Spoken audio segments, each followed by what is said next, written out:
Hi, welcome to the Six Figure Single Mom podcast. My name is Crystal. I'm your host, and on this channel, we talk about all things lifestyle, career, and single parenting. So today we have a very special guest with us, but before I get to all that, because I can't get so excited, we've already been talking a lot off camera, but I'm the CEO of the Six Figure Single Mom company, where I host women's empowerment events. I also do some mentorship, and every now and then I even do some speaking. So I do some motivational speaking. So I also do coaching and I do revamp resumes, but I'm kind of getting away from that a little bit because it's getting really busy. And I'll tell you guys a lot about that later on in the episode. But today, we have this episode sponsored by the Six Figure Single Mom Company. So the Six Figure Single Mom Company is hosting its third annual Resilient Parents Brunch. This brunch is for all moms. So sometimes people think it's for single moms, but it's for all moms whenever they want to get in a room with like-minded individuals. At this brunch, what we do is we honor other moms that are doing fantastic things in their spaces, no matter whether it's business, their careers, or their families. This year's theme is the Futuristic Mom. So we will highlight futuristic moms that are just doing amazing things and making amazing waves. So we want you to join us. It's September the 21st at 1 p.m. And like I said, you're just going to have a good time. We always do. So without further ado, I'm going to take some time to introduce our favorite guest on the podcast, Tynesha. So welcome, Tynesha. Thanks for having me. I'm glad to be back. I know. I'm so excited to have you back. So I went on a little hiatus, but when I was coming back, of course, I was like, I got to get Ty on the pod. For sure. For a couple of reasons. Ty, when you come by, it's just like having girl talk. It's always just like inviting a family member, inviting a friend to come by, and just, we forget about these microphones and we just start talking. For real, we really do. So the second reason I wanted to have you come is because you spoke at the first annual Resilient Parents Brunch, and you did so amazing. There was a lot of women in the room that caught a lot of things that you were saying. They took away a lot of things that you were saying as well. And it just changed the shift of the room as you were speaking. So what was that experience like speaking? And what was it like being asked to speak, first of all? Man, it was such an honor to be asked to speak. I've been in my field, in my HR, in my field for, 14, 15 years. Yeah. And I thought I was just doing my everyday career thing until me and you had got locked in. You was like, no, you need to tell people about what you do and, the things that you share, and you can help people excel in their careers. Yeah. And until that conversation, I really never even had thought that I had gems to share or whatever. And so when you and I had been on the pod, and then just, the response I got from that kind of was like, I was dubbed like their HR homegirl. Yes. And so when you asked me to speak at the brunch, I was like, oh my God, a room full of moms. And, I reached out to you when I first heard about the Six Figure Single Mom, and it resonated with me just because I had been a single mom for many, many years. Yeah.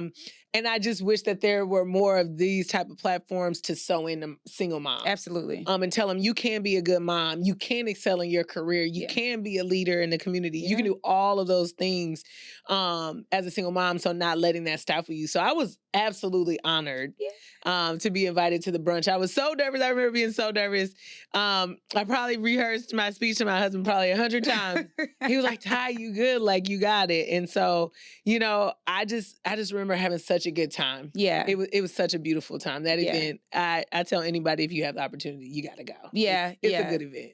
Yeah, you did amazing. And like you said, I think it's important to get in a room with like-minded individuals, with moms that understand what it's like, because as we talk about single parenting, especially with single moms, I feel like there's a lot of backlash at times. Yeah. And so when we show a room full of moms, single moms, moms that are married, just moms in general, we understand what it's like. And I always tell people, some moms that are married, they can kind of feel like single moms every now and then as well, because a lot of times the men are the breadwinners. Yeah. So there's a lot of times that women just want to be in a room with moms that are like, I get it. You're juggling all the things, you working, you're trying to fix dinner, you're trying to cook, you're trying to clean, you're trying to do all the things, you're trying to network, you're trying to keep up with friends, you're trying to do all the things. Yeah. And you don't want to be a bad friend, but you like, but I got too much going on. Right. Right. Yeah. So I think that it's just always good to be in those rooms. moms. So before we get started, guys, we're going to do a little bit of this and that.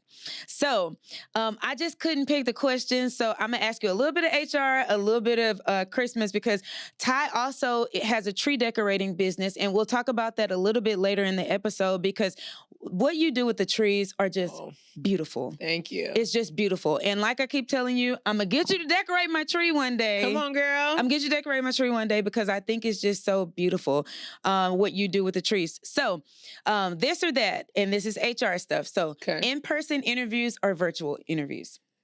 Oh, the old school in me wants to say in person, because as the interviewer, I can read a lot by your body language. I can read a lot by, how you come in the room, how you present yourself.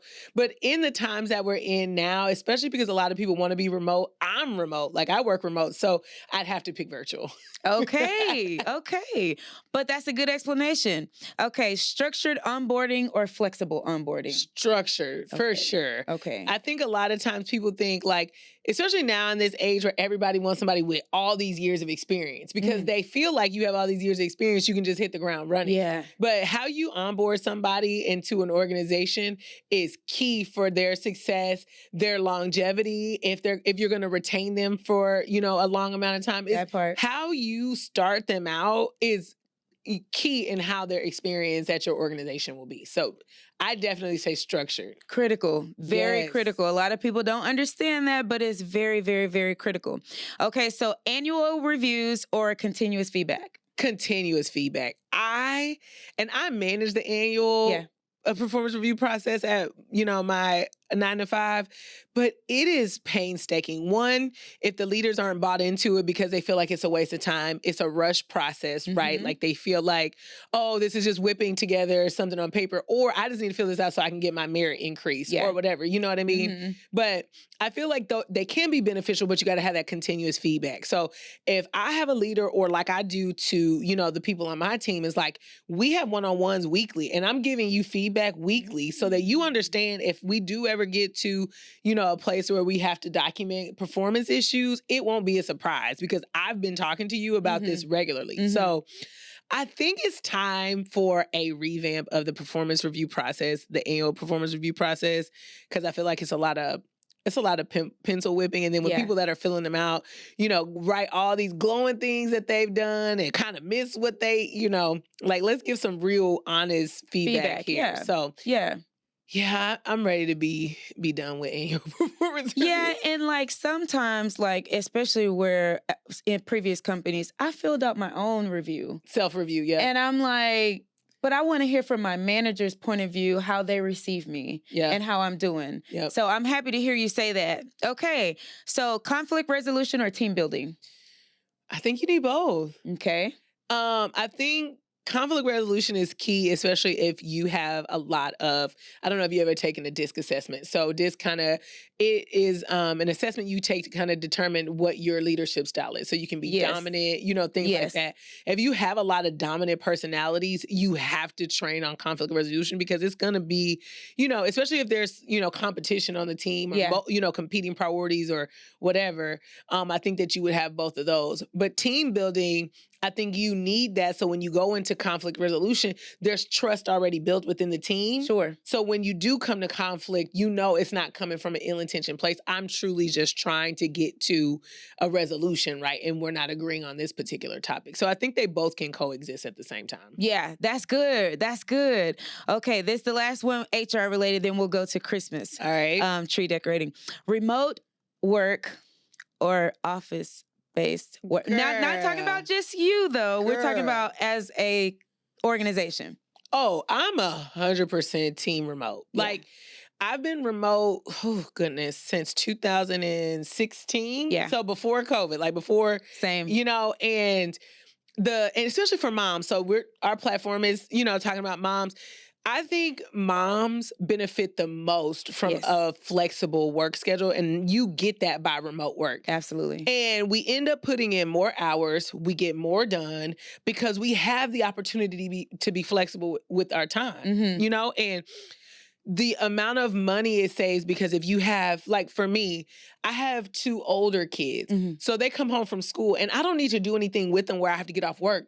But I know my kids are at home. They're safe. They ain't going to have no riffraff in my house. I know they not, trying to sneak out the house and go to somebody else's house. Right. I can prepare a quick snack if they're hungry when they get, and then when I get off at 5 o'clock, I'm home. Yes. I don't have to commute an hour and then try to rush and do homework and dinner and bath and bed. Like, I can get right into my family as soon as I turn that computer off. And I think that is that's such a win with remote work for moms that I think a lot of people don't even understand. So this whole notion of like, we need to get everybody back to the office. No. Why? Because I'm spending 30 minutes at the coffee machine. I'm in meetings that could be an email. I'm going, like, it's just, come on. Like, I don't need all of that. Like, or you got people coming and hanging out at your desk wanting to talk. Like, man. That's the one. So I don't want to talk. No. I want to work as fast as I can, as efficient as I can, so that I can get out of here. Oh my God. Because my job is an hour away. Yeah, and see, the last job I had before 2016, I tell people this all the time, is like when you write something down, like you write your goals down and you speak it and believe it. I said in 2016, I had a heavy travel job. I think I told this on the pod before. And I said, my daughter was 3 at the time. I said, there's no way I can keep traveling like this. And she's 3 years old. Yeah. And I said, I got to find a way to work from home. And the very next job I had was 100% remote. Look at God. And I said, man, God looks out. Look at and God. now I have another child, my son. He's got some unique needs. And it has been a blessing to have that flexibility with him between doctor's appointments and all the things that he needs and me being available for him. But my job never suffered either. Yeah. I still get my job done. Yes. My boss doesn't see it, any decrease in my, work output. And so I'm like, why are we even talking about that? Like, yes. I understand some industries you need to be there to do that. Like, God bless teachers. Like, you got to be in the school to teach kids, right? We learned in 2020, you cannot remote teach kids. Shout out to the teachers, because I'm Shout not out to remote the teaching teachers. anyone. Woo. Child, Y'all have a hard job. Speaking of remote work, in 2020, I was remote working. I had a 5-month-old at home, and I was trying to teach my daughter in 4th and 5th grade, and I said, when can they go back to school? Because I'm tapped.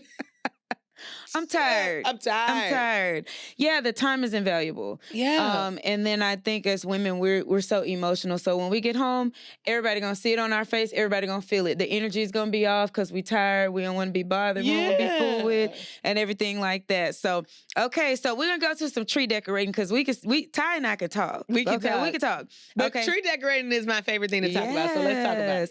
So white lights or colored lights? White. Why? Because, okay, there's a time and place for each, right? Yes. But if you're decorating, like, colored lights are like fun, whimsical trees, maybe like a kid tree or something like that.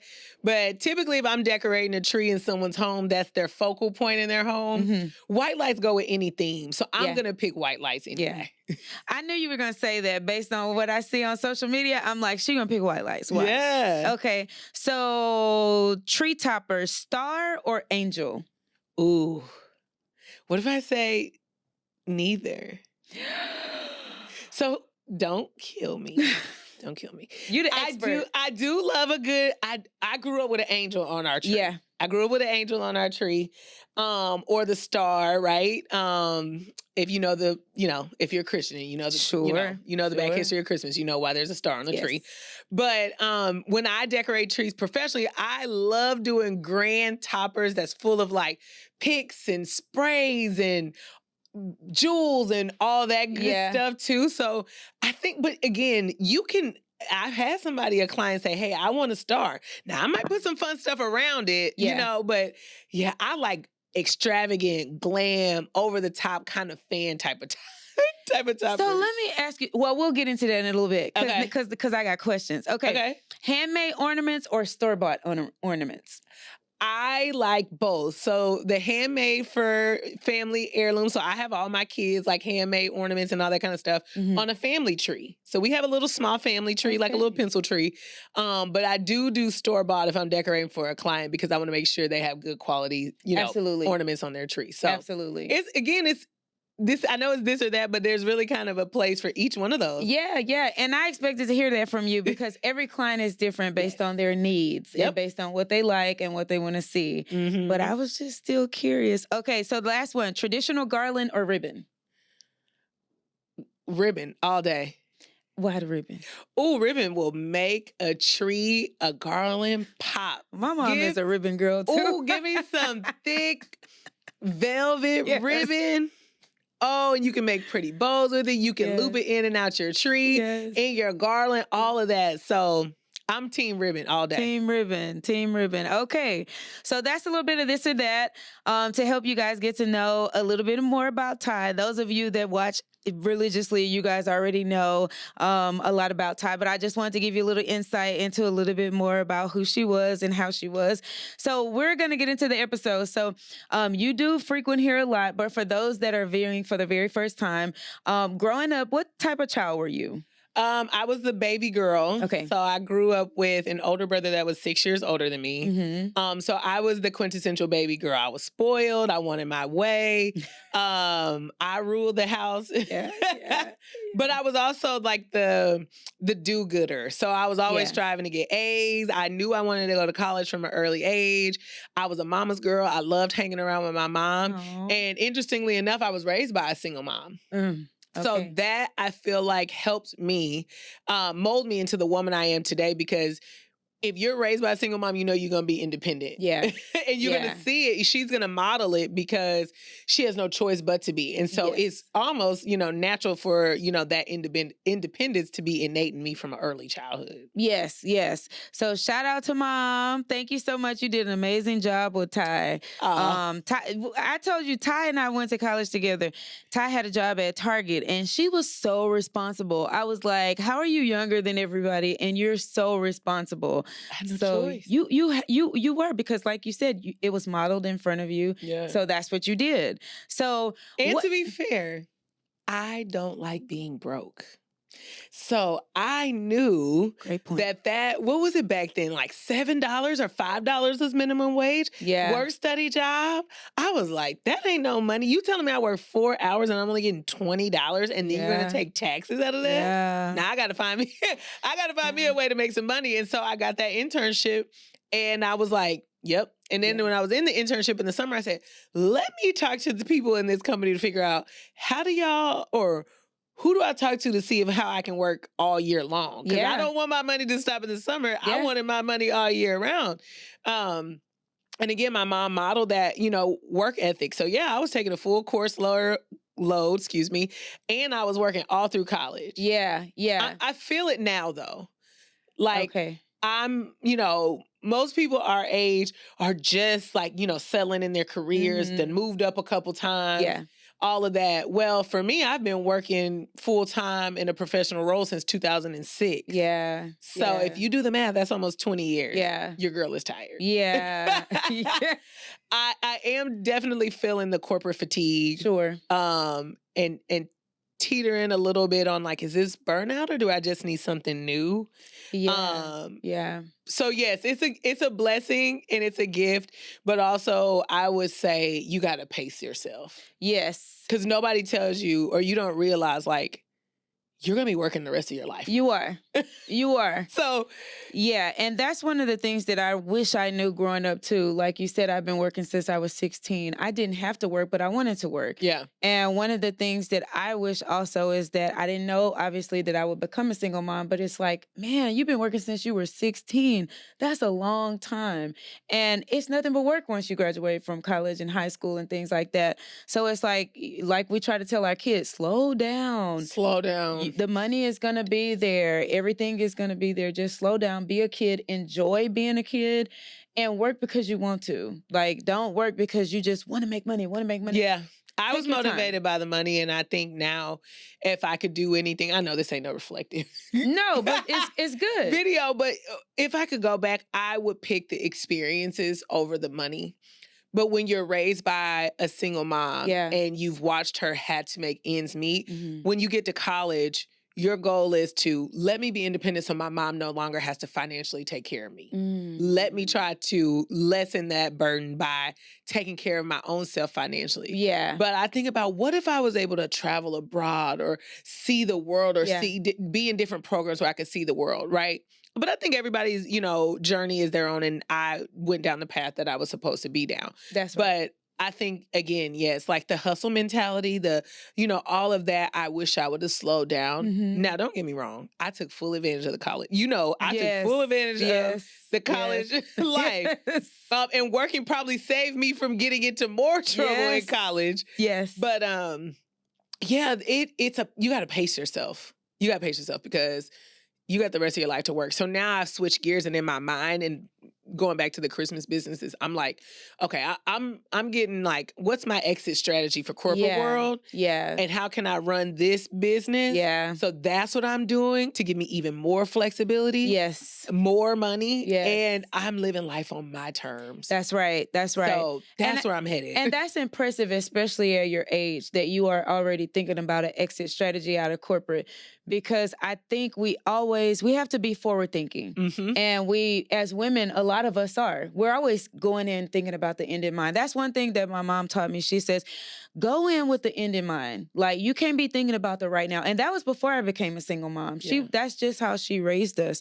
So that's a good mindset to have, that you have right now, is you're already thinking about, okay, what's my exit strategy? I know I need money. I know I need flexibility, and I know I need freedom. But how can I afford myself that with a family? Yeah. And that's good. Yeah. So at Target, is that where you got your introduction to human resources? Yeah. So really cool is they had an internship, and I think they still do this internship program, where you get to do like a store level internship, where you get to learn all different facets of the business. So you get to learn like customer service, logistics, HR, asset protection, all those different things. And then you find something, one area that you like, and you get to focus your summer learning that. And so me, I was a public relations major, and the closest thing that they had to that was human resources, where I got to talk to people and, work with people and all of that. And so that's where I took my interest very early in my internship. And I did that my it was my freshman summer going into sophomore year.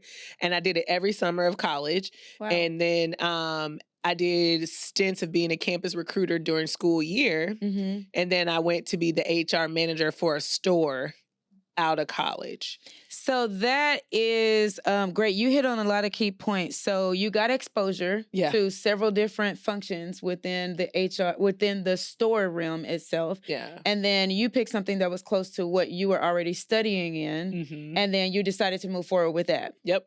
Awesome. So college recruiting. Yeah. What was that like? The best. Okay, tell us why. So if you know me, I run my mouth. Clearly. Right? I love to run my mouth. And we love it here. We love it here. We love it here.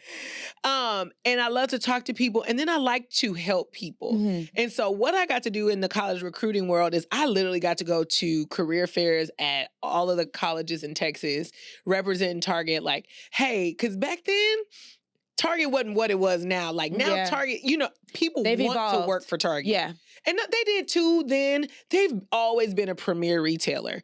And so I just went out and told college students like, hey, I know you're in college and you're thinking you're going to go get some grand, big corporate job. But what if I tell you can come work in retail making more money than any corporate job will come give you entry level. So back then, like, this was years ago, they were advertising like almost $45,000 to $55,000 coming out of college. Yeah. That was a lot. That was a lot. For people coming out of college, that was right? A lot. So I was like, think about that. And then the growth potential that you had there.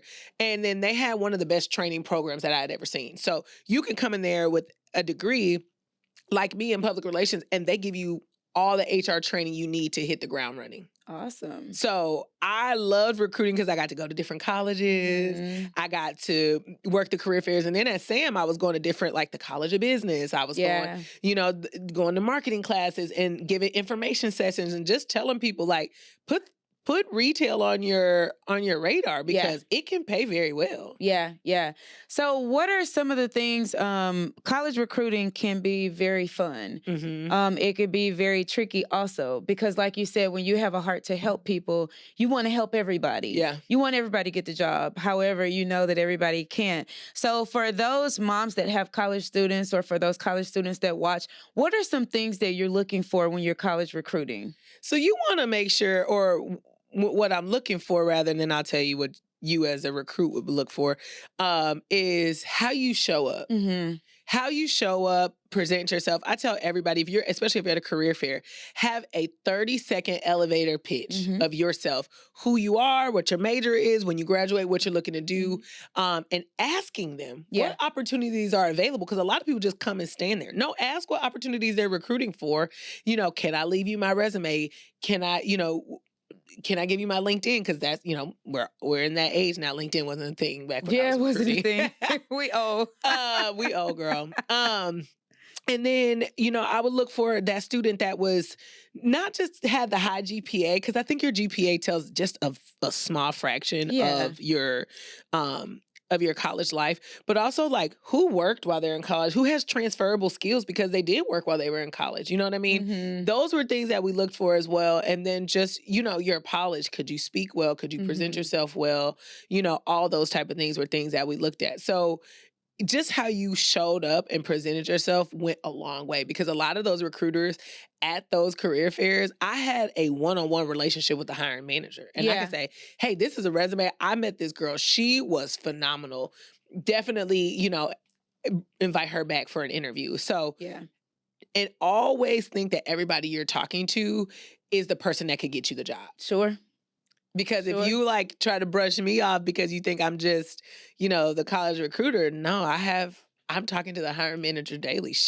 They're actually depending on me to send them candidates that are already pre-screened. Yeah, qualified candidates that are already pre-screened. So that's important. So for those of you moms that have children that are in college that are looking for jobs, or have children that, potentially may want to do internships or things like that, those are some of the things that HR professionals are looking for.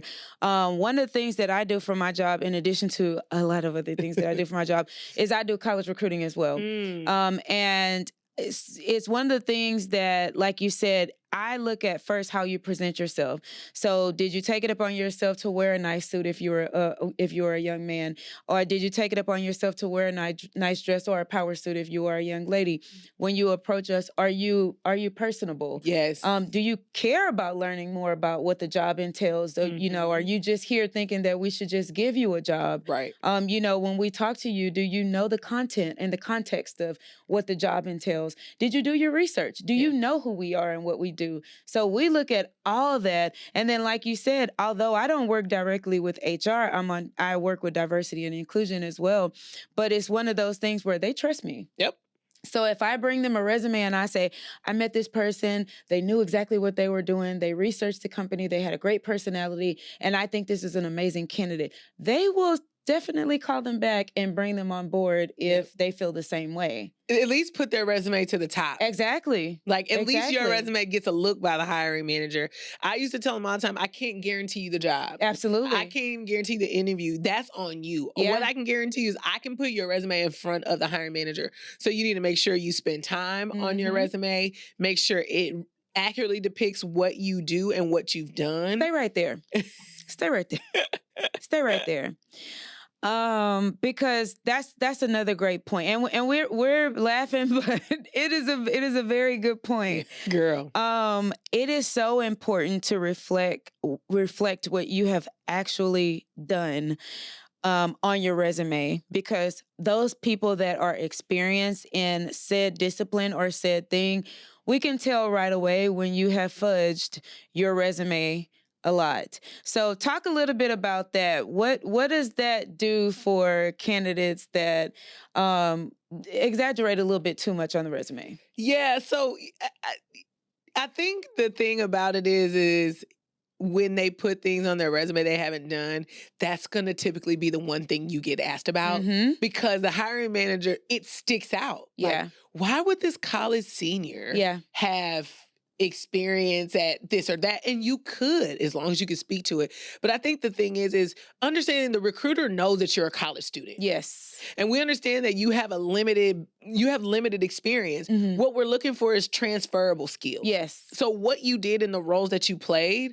right? So for example, I worked in the financial aid office and I worked in the testing center before I got my internship at Target. Mhm. But that taught me how time management, to be to work on time. Mhm. You know, it taught me how to work with, students in, tough situations. Because, if they come to the financial aid office, Oh yeah, where I my worked money? in financial. Where my aid. money Yeah. at? Yeah. Where my refund check? Yeah. My money not here. I can't pay for classes. I need my books. Like, you got to be able to, because you're typically, as work study, you're at the desk before they get to the, the financial aid counselors. Yeah.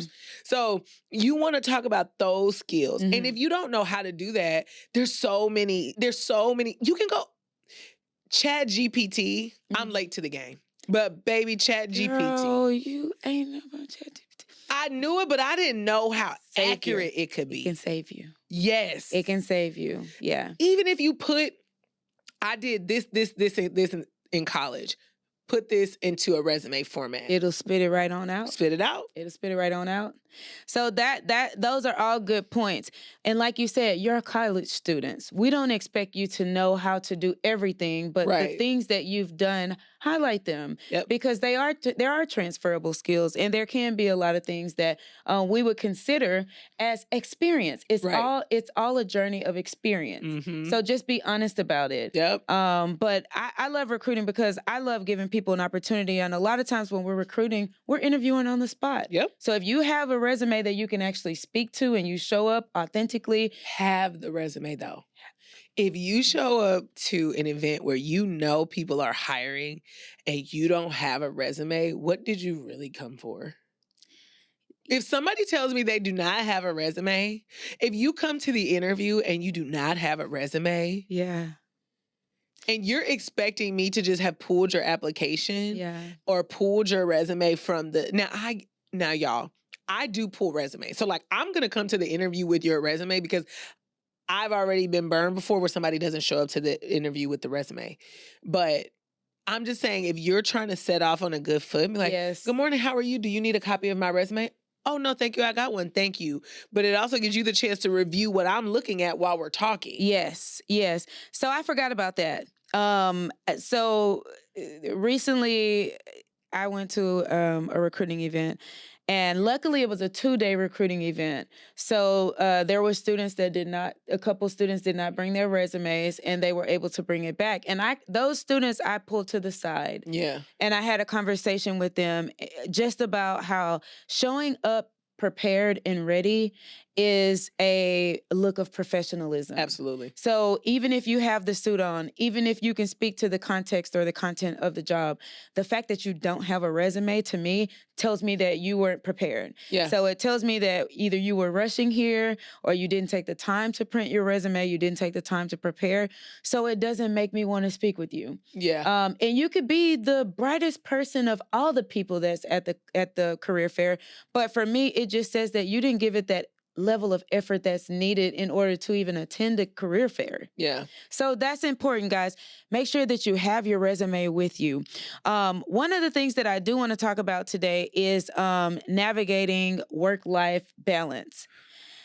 So that's one of the things that we've talked about on this podcast. And it's one of the things that I do want to hit on today because, like I said, Ty and I could talk, okay? Yeah. We can go on and on and on. But I do want to give you guys some gems and some key takeaways out of today's episode. So as we're navigating work-life integration, how do you maintain boundaries between your work life and your personal life whenever you're running your own business and whenever you are in the corporate space?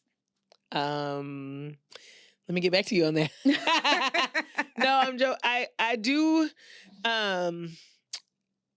do try to have boundaries. Yeah. So like, for example, with my business, I am creating certain processes within my business. So for example, the last couple years, I would let people book me up until the day they wanted it installed. So I could have schedules back to back to back. And if somebody called me, I tried to pencil them in wherever I could. And I left last season so exhausted. Wow. Because I was planning installs while doing installs, while, doing all of that at one time. And so the boundary I created this year, I was like, hey, I'm closing my books. Yes. And if you haven't booked by this date, unfortunately, I don't have any open spots for this Christmas. Yeah. And I have to tell myself, you got to be okay with that because you might be leaving money on the table and nobody wants to do that either. But God has been good and my books are almost full. So it's not like I'm leaving money on the table because those dates are booked. Sure. So that's a boundary that I created myself. At home, when I get off of that computer, I have an office, so I close that door and I'm done with it. Yes. So I go and I focus on my family. I focus on my own time, things like that. So those are the boundaries I try to create. In my 9 to 5, I block off every day between 12 and 1. You're not putting a meeting on my calendar between 12 and 1. That part. Even if I don't eat, I still want an hour to myself where I can eat, throw a little laundry in there, run, go do a grocery pickup, whatever the case may be, but it's my time. Yeah. So I think the boundaries I'm learning between all of those jobs, because they're all full-time, a business owner, 9 to 5, wife, mom, all of that, is blocking time. And this time is dedicated for this. But when I'm out of that, I'm out of it. You're out of it. Yeah. Yeah. So you have a lot on your plate. Seriously, those of you guys that are married, I tip my hat off to you guys because it is, especially with children, and I tell my best friend all the time, I give her flowers almost every day. I tell her, you're doing an amazing job. You're an amazing mom. You're an amazing sister. You're an amazing coworker. You're an amazing aunt. You're an amazing, I just affirm her so much. That's great. And everybody the reason, needs a friend like that. Yeah. And the reason I do that is because I see her doing all the things and trying to be everything to everybody.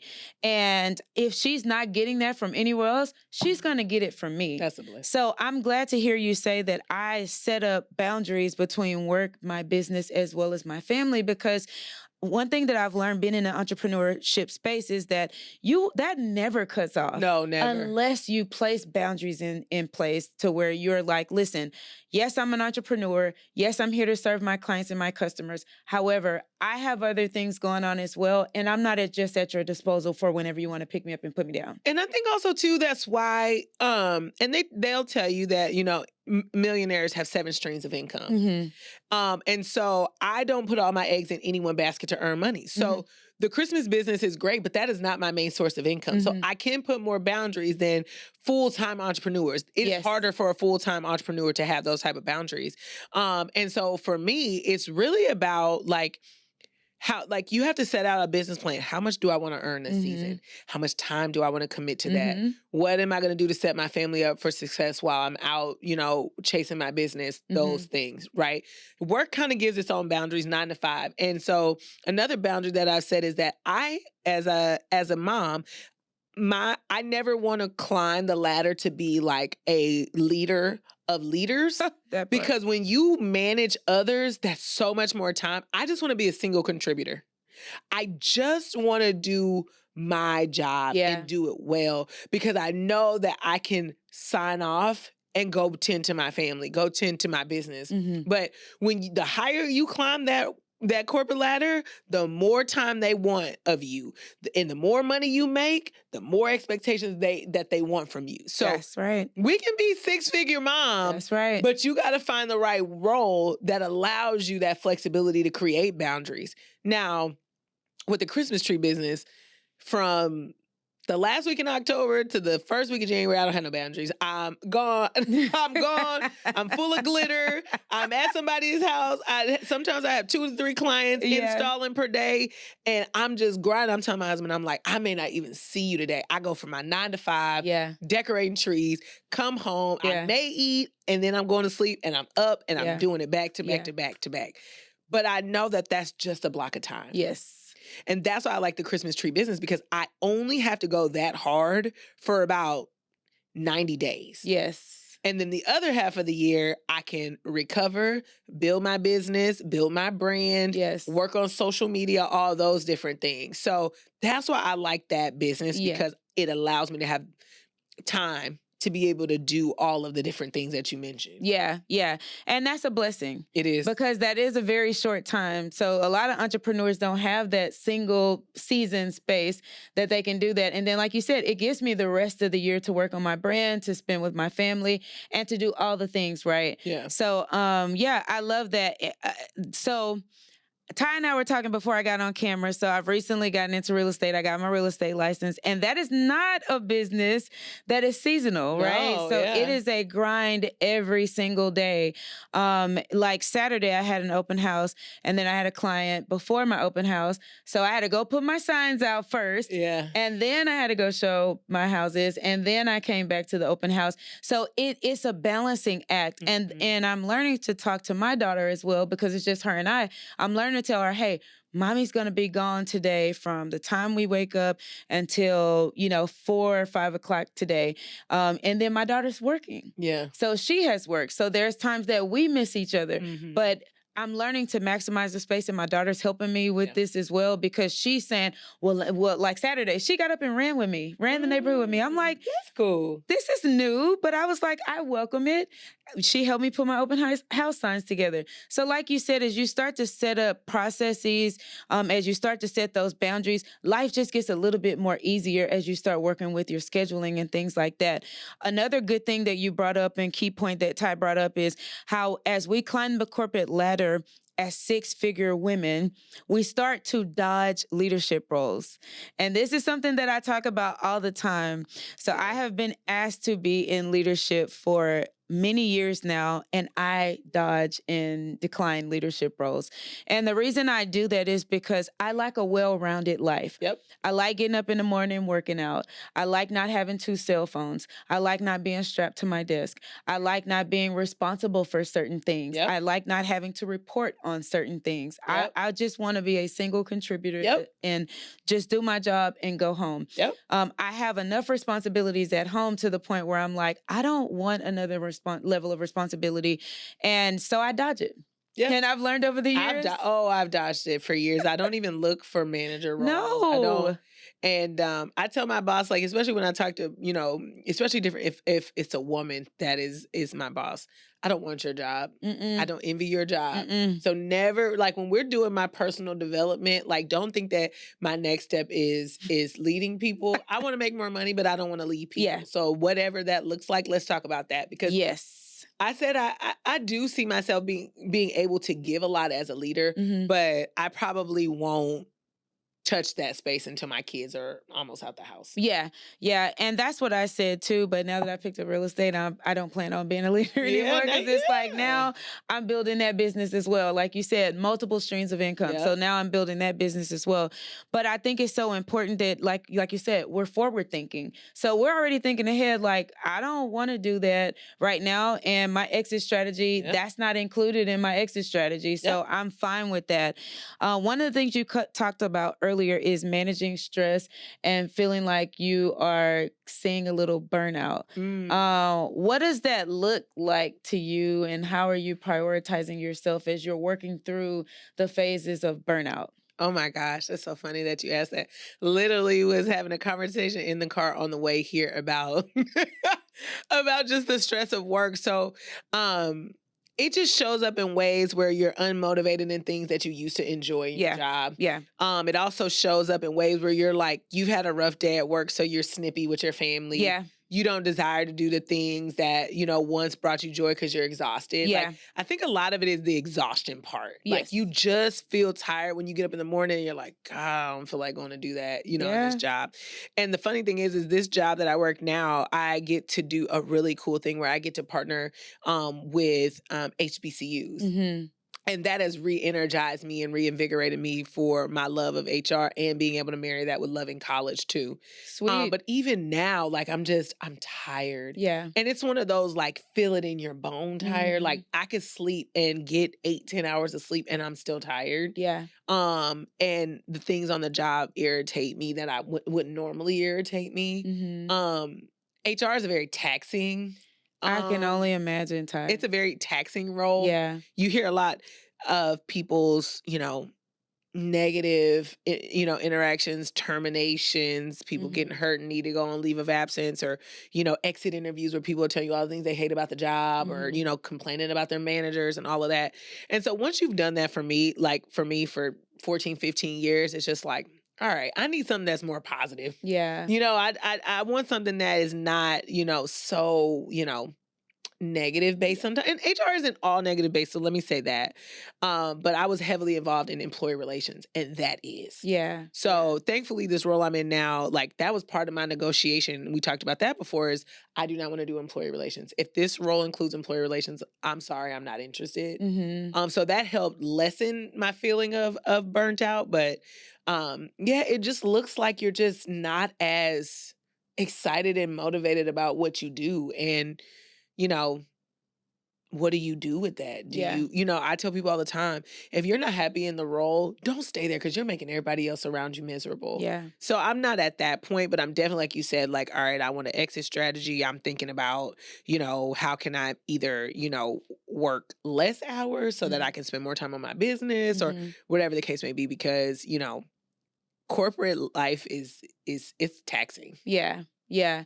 Yeah. It's very taxing. And I feel like I'm glad that you're acknowledging that you're reaching the burnout, because then you can proactively start doing things to start to prepare yourself, or things that just make you happy, because life has its ebbs and flows. And sometimes, I'm sure even in your marriage or with your kids or things like that, every facet of your life is going to be an up season, and sometimes it's going to be down seasons. So at least you're acknowledging that. And then now you can start to proactively find things that will make you happy, at least in the interim, while you're dealing with all the feelings that you're dealing with, because corporate life is tough. Navigating the politics, the relationships, all of that stuff. And that's how I found decorating Christmas trees. It brings me so much joy. Yeah. Decorating Christmas trees, I can do that every day. Yeah. And it would not feel like work. And I mean, a lot of people don't think about this, but it is labor intensive. You're up and down a ladder, you're stringing ornaments, you're climbing 9-foot, 12-foot trees, right? Like, it's a lot of up and down. Girl, I tell everybody it's the Christmas 15. I lose 15 pounds every Christmas season, because I just don't have the time to eat. Like, but when I have people work jobs with me, they're like, are we going to get lunch? I'm like, oh, you hungry? Like, I can just go and go and go, because I love it so very much. And so that's how I know that when you follow your passion, and because I used to think, people would say it all the time, like, oh, if you find what you love, you'll never work a day in your life. And I'm like, I call BS. Work is work. Like, come on.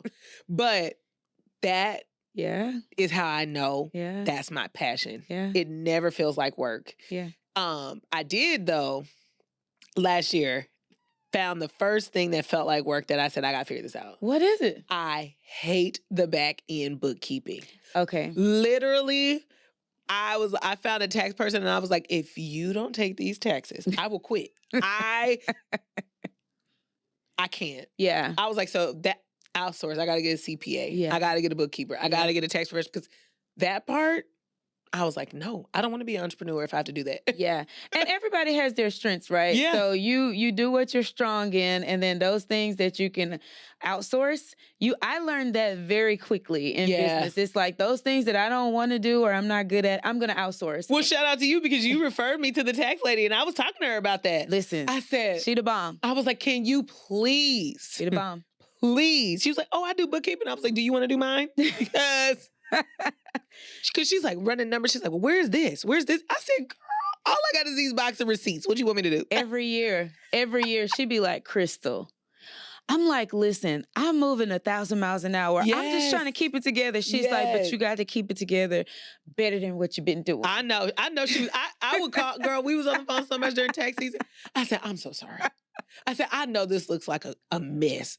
I said, and I called her. So she's like, well, fill out your thing. And I'm like, okay, what? Yeah. Where did this number come from? How do I? So anyway, I say all that to say, that part did feel like work, but she was saying typically you can tell a creative. A creative is really good at their creative part, but that the crunching the numbers and doing spreadsheets and tracking, Girl, Yeah, yeah. And I'm glad you talked about that. I love referring businesses. Oh, I love her. I love Paula. I love referring businesses. Those people that are around me that have businesses, like Tina, we may not talk every day, but let somebody say they've been looking for a tree decorator. I'm going to be like, oh, let me give you Ty's social media. Hit her up. She's the best in the business. I love referring people and I love networking with people. So let's talk a little bit about the art of networking. So both of us have done a really great job of networking. You're in a sorority, so I'm sure you do a lot of networking within your sorority, outside of your sorority. Like I said, you're in the corporate space. You're a family woman. So how do you go about talking about networking? How do you master the art of networking if people don't know? I actually had someone ask me the other day, last week, how do you network so well? And they were truly interested because they had not figured out the art of networking. So what would you say to that? I got thrust into it very young, like starting my career so young. I wasn't always good at it. It felt sometimes awkward. Like, what do I say? What do I talk about? Trying to insert yourself in conversations, but have something meaningful to say. I think the art of networking is confidence in yourself and having valid speaking points, right? So, and then going into whatever networking event you're going to with a goal in mind. So if it's just to meet people, you can have free conversation because you're not, you're going in it to just network. It bothers me when people go to network and they want something out of you, right? Like, hey, I met you because I heard you can, you're giving out, jobs, for example. Yeah. Well, hi, how are you? What's your name? Right. Why would you be qualified for me to just hand you a job? Right. You know what I mean? So I think for you got to go into networking, and then you got to go into networking spaces where there are people that you want to get to know, right? And you want to go in spaces where you are not the smartest person in the room. Absolutely. Right. I like to go to networking events. Like, if, for example, if I wanted to be a CEO, right, I would want to go to networking events where people that have that same aspiration, or even where CEOs are, right? But that's a grander scale. But even anything, right? So I've seen when I first got out of college, there was a lot of like Black networking event, mixers, where you met people from all different types of lives. Networking at conferences is also really, really great. So find your niche and then just start going to conferences and events around that. And then naturally, you'll find people in that field. But like you said, you were like, I was at, I forgot where you said you were, and you met the woman that inspired you to do real estate. Yeah. Right? Yeah. Just talking and being your authentic self. It was one of my brunches, you guys. Yes. Yeah. Because I tell people all the time, people can read through BS. Yes. So you have to be your authentic self. Yes. And that 30-second elevator speech of your authentic self, work the room, people will naturally gravitate towards you. And then you just, like, you're having conversations with people you know. Yeah, it's funny that you brought up, because I told someone this also in that conversation. I said, when I meet people, it's not to get anything out of them. Correct. So when I meet people, I'm genuinely meeting you. I don't want anything from you. I don't need anything from you. I went to a realtor networking event probably a week or two ago, and it was at Frost Bank. Shout out to Frost Bank. They sponsor all of my events, and I appreciate them for their continuous support. But that is one of the community banks that I said I'm going to pour back into through my clients, if and when I can. Yeah. And when I went there, I didn't expect anything of anybody. I ended up meeting the VP of that particular branch. And we have stayed in touch ever since that event. He reached out to me last week and was like, hey, I'm going on vacation. I know you have your event coming up. I'll make sure that we're tapped in with you guys.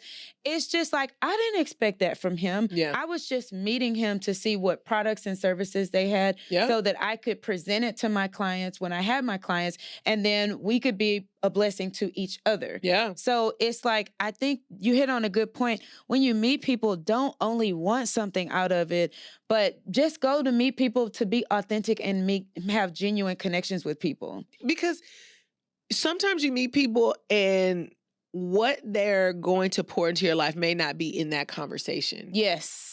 Like you have to build a relationship. Yes. Networking is about building relationships. So when opportunities or things come up, that person will say, I met Crystal. Yep. And she likes blah, blah, blah, blah, right? Or for me with tree decorating, like, I met that girl Ty. And she said she did trees. And I've had people say my church is looking for somebody to put up a tree in our church. Right? Yeah. Oh, I Yeah. remember Yeah. Todd does that. Let Yeah. me see. You know, it's those type of things. So it's really, people say networking, but I really think it's relationship building, if I could be honest. Yes, yes. So that's a good point.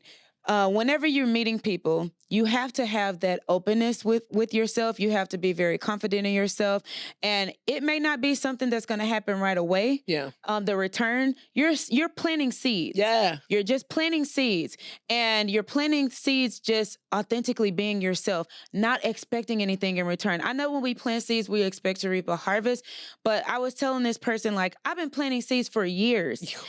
Years and years and years, and I've not gotten a return back ever. And then when I started my business, all I started reaping a harvest right away because I was planting seeds over the years and not expecting anything. Yeah. So guys, when you're networking, be your authentic self. Just want to meet people just to meet them authentically because you want to get to know them. Make sure that you're placing yourselves in rooms, like Ty said, in your niche. Make sure that you are wanting to be is something that you're interested in or you're naturally good at. For me, I like cycling. I like the gym. I like to sing. I like to speak. I like to eat. I just always place myself in a room with people that I know. It's a genuine interest. So since we're talking about networking, as I mentioned earlier, the Six Figure Single Mom Company has the Resilient Parents Brunch. This parent is for all forward-thinking moms, for all thought leader moms who want to be in a room with like-minded individuals. So Ty, can you give us a 30-second promo regarding the Resilient Parents Brunch and why people need to be in the room and what it did for you? Oh my gosh. The Six Figure Single Mom Luncheon was such a blessing. You're in a room with so many people that really just want to pour in and receive information from, like-minded women. It also gave me the opportunity to be able to showcase my skills and pour into women as well. The room is filled with women who are ready and willing to pour into each other. We had women praying over each other. We had women sharing, well, I do this and I do that. Well, what do you do? And it was just such an atmosphere of love and, growth and togetherness and community with women that all had the same goal, is to grow. And I felt, you could feel it as soon as you walk in the room. Yeah. And I actually walked out of there feeling so empowered to share my gifts, to share my knowledge with others. And it just really helped me understand my purpose of pouring into others and then also growing my business. I had some of my best clients come out of that brunch. So I had a really big client come out of that brunch who referred me to another big client. So it was really great. And it goes back to that saying that your gifts will make room for you. That's right. And that luncheon and that brunch makes room for you and your gifts. Yes. And then it also helped me to be able, in that room, my line sister Sherry came to support Sherry me. Green. Sherry Green is a supportive one. She is. She came to support me, and she ended up being in a room where she could help women in that brunch as well as just as somebody that came to support me. And then she became, she came to the next brunch as well, right? And so again, you don't know why you're placed in that room, but the purpose of you being in there quickly comes to you once you're in there, right? Yeah. Sherry, I heard Toya on your podcast before this, where she was shouting Sherry out too, because she was able to help her with her business. So Sherry wasn't a speaker at the brunch, but she was in the room and was able to connect herself with somebody else that needed what she had. So never say, well, I'm just going to this brunch because I want to go to a brunch. There's people in that room that God sits in there for you that may be something you didn't even think was the reason that you were going, and you quickly find out, God put me in this space for this particular reason. Yes.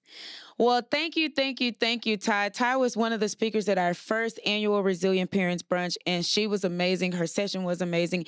And like she said, she got some motivation out of coming. She met some amazing ladies. She was able to get some clients out of the room because, as people know, I'm not stingy. When you come to any lunch or brunch or luncheon that I host, I encourage you guys to network. Bring your business cards, interact with each other. That's what we're there for. Yeah. It is a networking event where you can come, people can pour into you by way of being speakers, keynote speakers. You can enjoy an amazing meal, and you can also meet people that can help you get to your next best self or the next level that you're looking to get to. So that is today's episode. Ty and I could talk forever, but Ty, I want you to shout out where they can find you this Christmas season if they do want to book with you. But Ty's almost booked and busy, y'all, so y'all better hurry up and jump on it. We're booked and busy, honey. No, I'm just kidding. We do have a few spots left for November and the beginning of December. So if you know someone or you yourself are interested in having your home or your corporate business, we do residential and commercial holiday decorating. You can find us at www.styledholidaydecor.com. Again, our website is www.styledholidaydecor.com. You can also find us on Instagram and TikTok at styledholidaydecor.com. There is where I share a lot of the behind the scenes. You can see how we do our installs, how we put together product. You can see new trends for Christmas that's coming out. So it's a lot of good information that I'm sharing over on Instagram and TikTok. So please, please, please reach out to us. We would love to have new clients this season. So that's where they can find us. Awesome. So Ty's always taking new clients. So you guys tap in with Ty, support her business, let her know that you guys came over from the Six Figure Single Mom Company, and just support. That's all we're looking for is support. Yeah. Also, if you are watching this episode and you like what you see, like, comment, share, subscribe, all of the things to the Six Figure Single Mom podcast. Also, if you are not following us on Instagram, we are on Instagram at the Six Figure Single Mom. There I share a lot of career advice, a lot of mom advice, and all the events and things that I host, I also share those on there as well. Also, if you want to tap in with me, the website is www.sixfiguresinglemom.com, or you can send me an email at sixfiguresinglemoms@gmail.com. So I look forward to hearing from you guys. Ty looks forward to hearing from you guys. And I always end my episodes with this saying, change starts with you. So be the change that you want to see in the world. So with that being said, that's it for the Six Figure Single Mom podcast. We're out. See you guys later. Bye.